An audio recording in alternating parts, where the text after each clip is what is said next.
though a lot of the political systems has broke down along with the change of times in history, still monarchy has been existing in more than 50 countries in the 21st century. This is not because people blindly recognize, people didn't abolish the monarchy because it's a historical legacy, but because people recognize the necessity of monarchy inside the framework of democracy.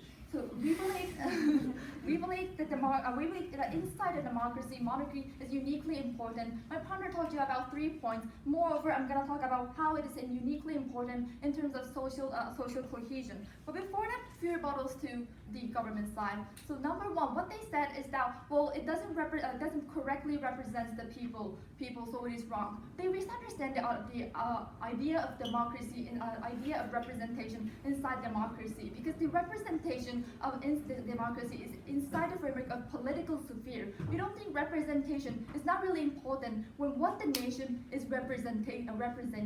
People cannot choose the national songs or national flags, or like if the people think that like Japan is about anime, like that's not something people choose. How nation is framed and is not really connected to the representation in the first place. But second of all, they talked about the hierarchies and how some people are superior than others is really wrong. Well, the reason why they think that is wrong is because the people who is in the top of the hierarchy is treated better than the people in the lower place of the hierarchy. But that is not the monarchy.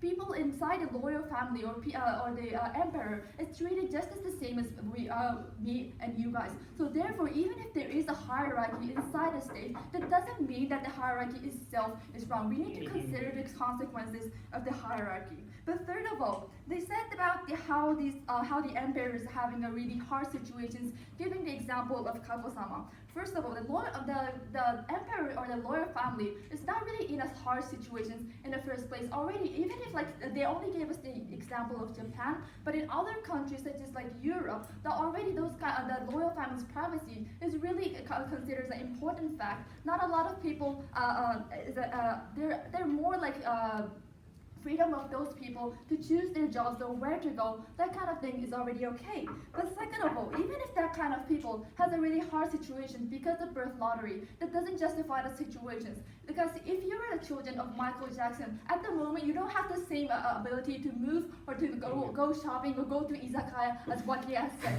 if you were the children. If you are born in the kabuki family, which is a traditional like culture of Japan, you're forced to go to the kabuki to be a kabuki player in the future. So birth lottery already has forced a lot of people in different ways, and therefore it doesn't justify their plan. Just because the royal family is in the hard situations, that doesn't mean that the royal family is existing is bad. Moving on to my point. Why creating national identity is an important essence of democracy, and how monarchy creates the nationalism. So we think that creating nationalism is a fundamental aspect of conducting a democratic society.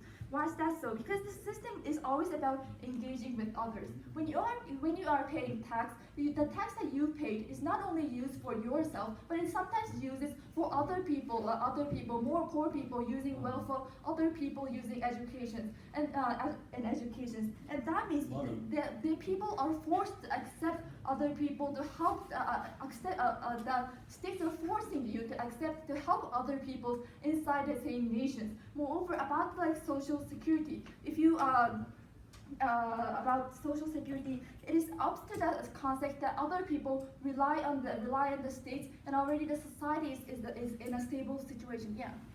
I am proud to be the Japanese people. I love sushi. I love visual kei rock musician.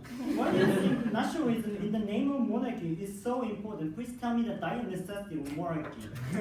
I'll talk about that later in my speech. So the point here is that the individual in society is uniquely important inside a democracy. The individual has an emotional bond between you and your states, and also you and your other people. That is an easier way to conduct the state. When people recognize that you have an emotional bond with other people, you naturally accept to pay tax for other people and so forth. But moreover, about the social conflict, if there's a country within like having